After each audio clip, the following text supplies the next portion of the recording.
Alright, bro. So yesterday I posted a video of Hussein Farhat saying that Jeff Nippard almost destroyed his career by saying he's a fake natural. So I had somebody send me the video that said that Jeff posted about Hussein before Hussein came out and said that Jeff Nippard ruined his career and all this nonsense. So we're gonna watch that right now. We're gonna check out how to look enhanced without steroids. And Jeff Nippard posted this video a month ago. So I'm curious to see what he said about Hussein in the video and why he changed his tune after Hussein made that troll video or whatever. So I have not seen this video yet. So I'm curious to see what happens. If you guys have any lit reactions you want me to react to, drop them in the comments below and I'll check it out. But without further ado, let's get to this video.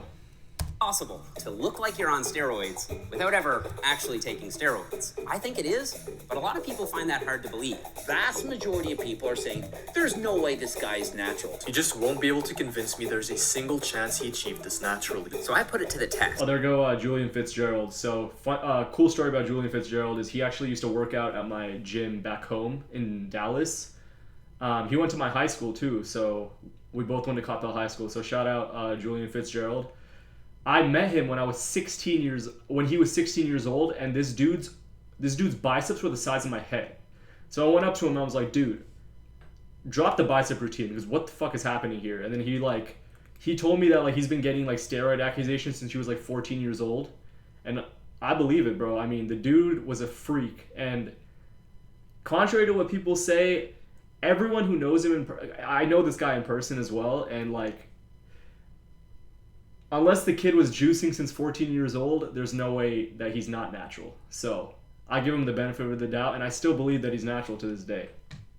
And I showed this group of guys who swear they're all natural to random strangers and asked them one question: who's natty and who's not? Him. You think he's on steroids? Okay. Oh yeah, that's just insane. It's pretty big. It gets a little suspicious, it's a little too much. I think he takes steroids. Him? Yeah. Okay, you stay forward. 100% I would say natural. No, they've just been getting roasted the whole time. So Yeah, so sorry they're about used that. to it, yeah. Based on their answers, I was able to pinpoint Damn, why should get to which flaming body him, bro? features Oh, people shit. look at Y'all check out when the they're new- suspecting steroids. Y'all check out the new webcam feature, a little zoom in, zoom out. Why should get to flaming him straight up, though? And in this video, I'll show you how to build up those features 100% naturally. By the end, you'll know exactly how to look enhanced without ever touching a needle. As for our 8 test subjects, I totally understand the skepticism when you just look at them, especially a few in particular. That's why I'm secretly bringing in a medical doctor who's gonna blood test every single person later in the video. And I'll say this, there's definitely one curveball in those testosterone results. First, So I think out of everybody, I think Julian and Hussein are the ones to watch out for the most. They have the craziest natural physiques that I've seen. But I'm curious to see what the people in the video who don't go to the gym have to say. let's break down what people think a natural physique actually looks like. On the right is the definitely natty zone. Basically, everyone I interviewed thought this look was achievable naturally with some basic training. A few people pointed to subject number 5's quads as being a little suspicious, but I got in a leg workout with him, and I definitely think he earned those quads naturally. On the left side is the questionable zone. Most people thought these guys were probably taking something. Even after I told them they swear they're 100% natty, some people still had their doubts. So what if I told you all of these people are actually natural? That's crazy. Oh, I'm gonna start working out too. Do you believe me? It gets a little suspicious, it's a little too much. I'd have to say no. Yeah? I'd have to say no. Fair, legit. Are you in my YouTube comments? Out of curiosity, I asked people to really insert me into the lineup, and some of their answers were a little surprising. At the end. At the end? I gotta put you at 2. Right here? Yeah. Wow, okay. Not here? Yeah, I can put you at 1. I can put you at 1. But if you cancel out the person who put me in the most jacked spot, definitely a fan, and my biggest hater of all time, Madeline, who put me in the least jacked spot, on average, most people put me in the middle, right between the definitely natty zone and the questionable zone. Several people pointed to my shoulders as my enhanced feature.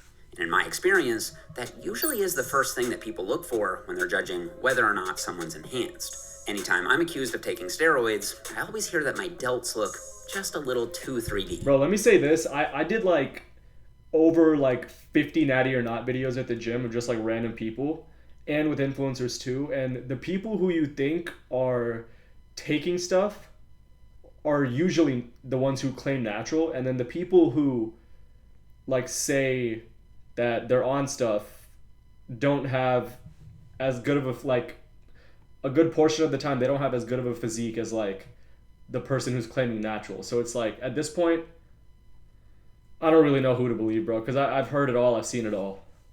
And while I owe a lot of my deltoid development to solid science-based training principles, I probably owe more of it to my mom. Like, damn, look at her shoulders right now jacked. at 60 years old. Lifetime natty. But if you're chasing that naturally enhanced look, building a wide set of delts is absolutely crucial. And the real key is the side delts. I do lateral raises at least twice a week, but when I was early on in my bodybuilding journey, there were actually periods where I do lateral raises at the end of every workout. So if you're struggling to grow them, try training them more often, even 3 to 5 times a week. After 3D delts, the second naturally enhanced feature that people pointed to was actually the biceps. I was a little surprised at this, but almost every single person pointed out the biceps on the 4 guys in the questionable zone. Like, the arms are literally as big as my leg.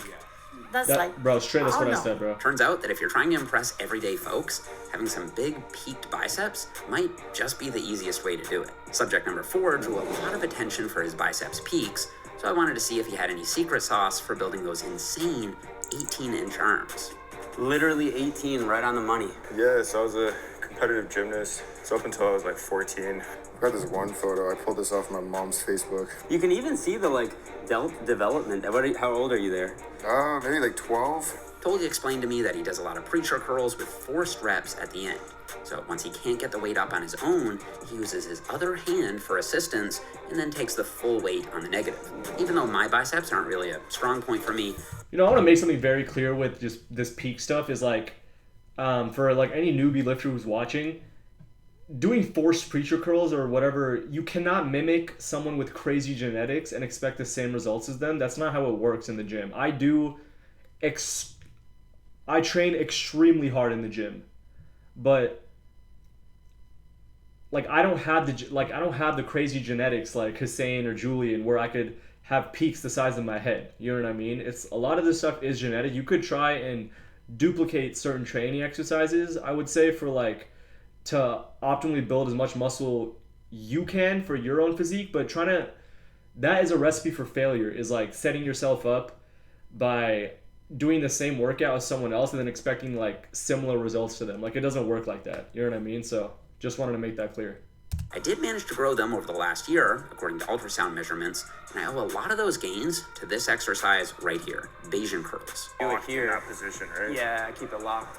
And it's just curling up like this. These fucking suck. And so you can really emphasize the length and position. After biceps, the next thing that stood out as an enhanced feature was actually chest, the upper pecs. Okay, incline. A few people pointed this out on subject number 2 as his main wow factor, and I'll take a little credit for that. I actually coached Shamar to the all-time Canadian bench press record for his weight class in drug-tested powerlifting. Even though some of the science-based community prefers machines over the bench press, I strongly believe it's one of the best exercises for building a big, sculpted chest. I think, man, I really don't think it's a coincidence, bro. Like, yeah, it's not. Everyone I see who has a big bench has a big chest. Has a big chest as well, right? Now, when it comes to the upper pecs in particular, it is pretty clear that an incline bench will grow that area a bit better. So for the best total pec development, make sure you include some kind of incline press or incline fly as well. After the pecs, a lot of people pointed out that everyone in the questionable zone had bigger traps than everyone else. And science does suggest that having massive traps can be an indicator that you're on some special supplements. That's because your upper traps have higher androgen receptor density than most other muscles. Basically, there are just more testosterone receptors on the muscle cells there. So when you inject testosterone, it tends to have a bigger impact on the traps since there are more receptors to bind to. I never had the best traps personally, but I did manage to bring them up the best my genetics would allow. Obviously, shrugs are a staple, but a good tip is to use a slightly wider grip and think about shrugging up and in. That way, you'll hit the upper trap fibers along their fiber orientation much better. The upper trap fibers actually run a lot more horizontally than many people realize. I also think including some kind of overhead raise is a good idea for the upper traps. So that could be a full round lateral raise or an overhead loo raise on the cables. And even though it's fallen out of fashion a bit lately, I still do think direct neck training can make a big difference here too. But above all that, in my personal opinion, this next thing is the biggest factor that's actually fully within your control. And it's simply being lean. Assuming you have some muscle base, when you're leaner, you're going to look much more jacked. As a comparison, this is what I looked like 30 pounds heavier at around 20% body fat. And this is what I look like now, 30 pounds lighter at around 10% body fat. I'm definitely getting more steroid accusations now, despite the fact that I'm actually quite a bit smaller. That's the illusion of bodybuilding. I think a big part of creating that like enhanced look is just getting leaner. Yeah, for sure. 100%, especially when you're natty. If you get leaner and like you get on camera under some decent lighting, you look like crazy. you're gonna look way bigger. It's just the way it is. True. You're actually smaller, but you look bigger. When you're leaner, you'll also be more vascular, which is actually not nearly as related to steroids as many people think. Phil Heath is arguably the best. You could make the case he's the best bodybuilder ever, the most gifted anyway, and he just wasn't a vascular guy. Neither was Jay Cutler. You'll get more roid accusations if you are vascular. People for some reason think it's related. It's mostly just genetic, honestly. It's mostly genetic and low body fat. Someone like Hussein gets a lot of fake natty accusations online since he has a huge social media following. And yeah, he has a super impressive physique, even in real life, so I get it. But just like me and pretty much every other fitness influencer, he does understand the power of lighting, posing, and the illusion of bodybuilding. Damn straight. Most people don't realize just how much of a difference lighting can make in how enhanced you look, especially when you're lean like Hussein. Actually, while shooting this video, I played with 2 different lighting options. This is what everyone looked like with standard diffuse lighting. Now look at the difference once we switched to more spot lighting. Everyone went from natty to enhanced in a 1-second transformation.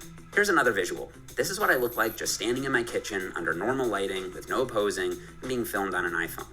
All I did was run downstairs to my posing room, flicked on a spotlight, hit a most muscular pose, and switched to a Sony a7S III camera. That's a big visual difference with less than 1 minute between shots.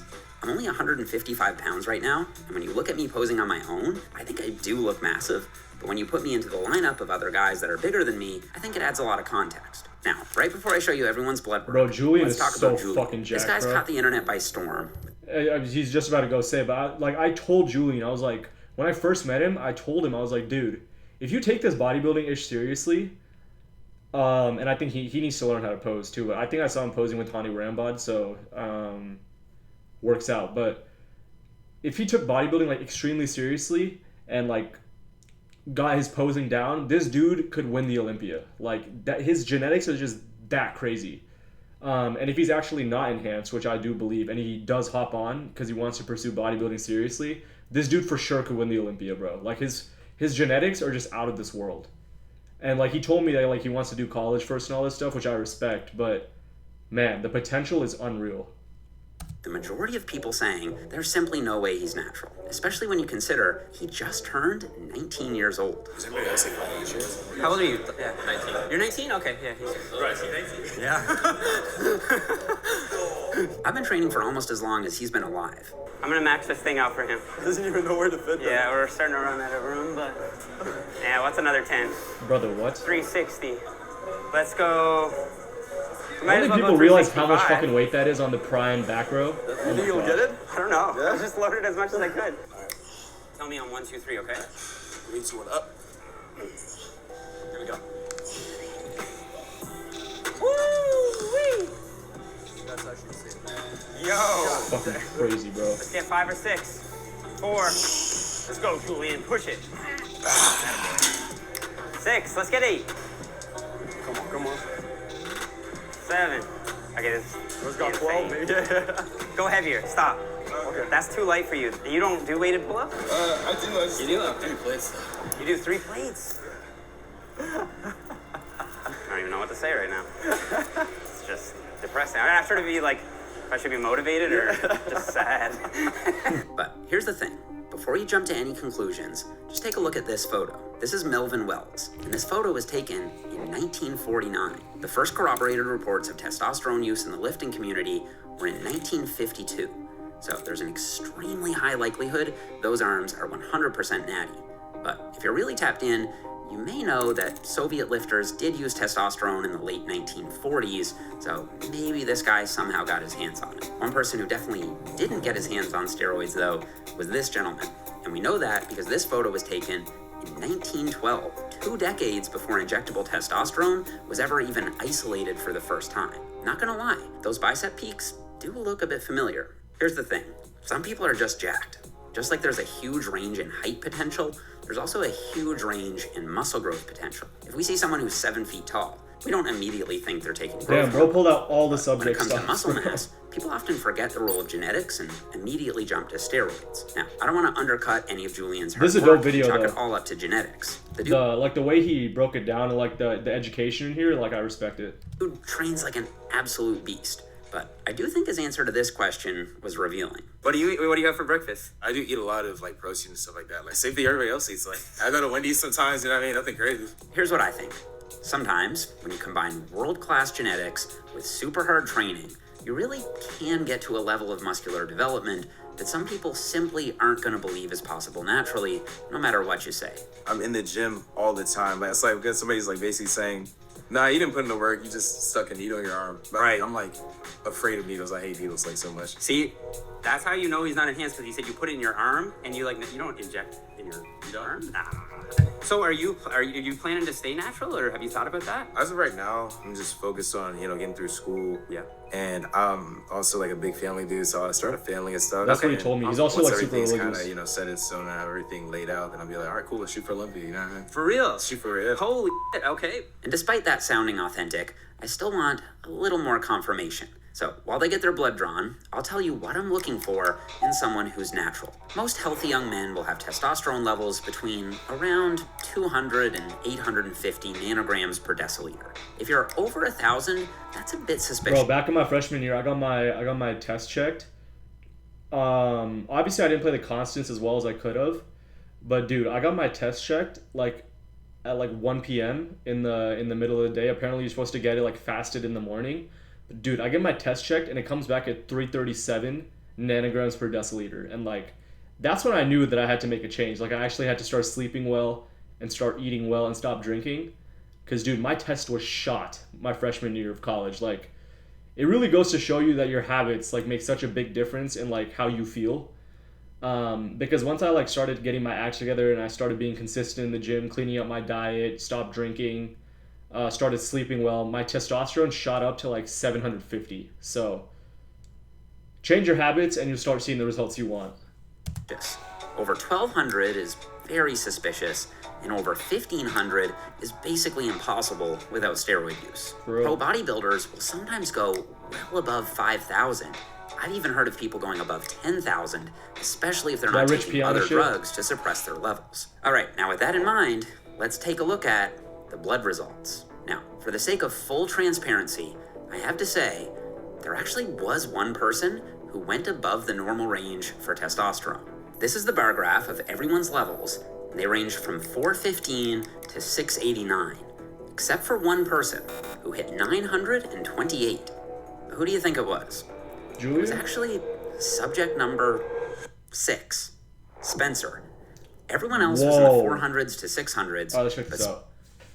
Okay, yes, so Hussein and Julian had 2nd and 3rd, makes sense. Shamar 4th. So all the people in the top 4 had like close like levels that were close to each other, but this Spencer dude is an outlier in 928.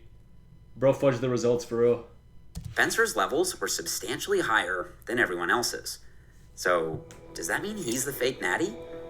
Well, to check and see, I went ahead and got his luteinizing hormone and follicle-stimulating hormone levels measured as well, since those hormones tend to drop very low with steroid use. So if Spencer has high testosterone combined with low LH and low FSH, that would make me do a double take.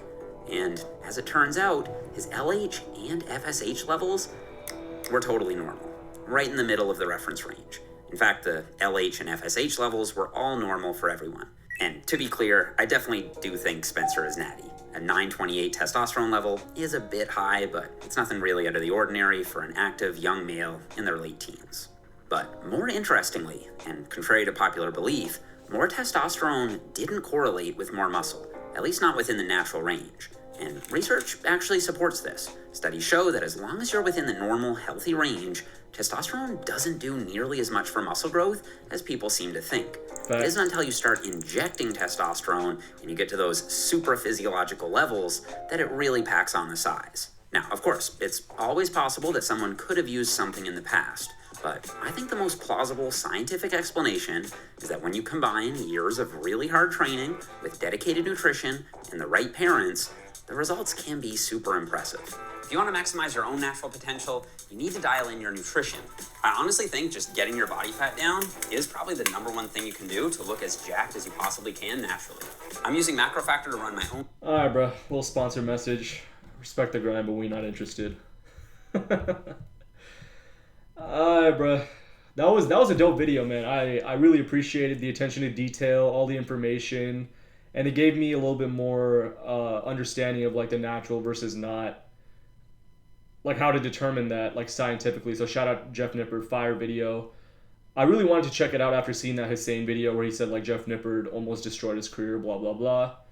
But man, it was a great video. It was not what I expected at all, and I understand why Jeff made that post because of this video, because he put so much like effort into proving that Hussein was natural, and then Hussein went and trolled it. So I understand why what happened, but that's gonna wrap it up, man. If you guys got any lit videos you want me to react to again, drop it in the comments below. Make sure to like, share, subscribe if you're new. And without further ado, I'm out. Peace.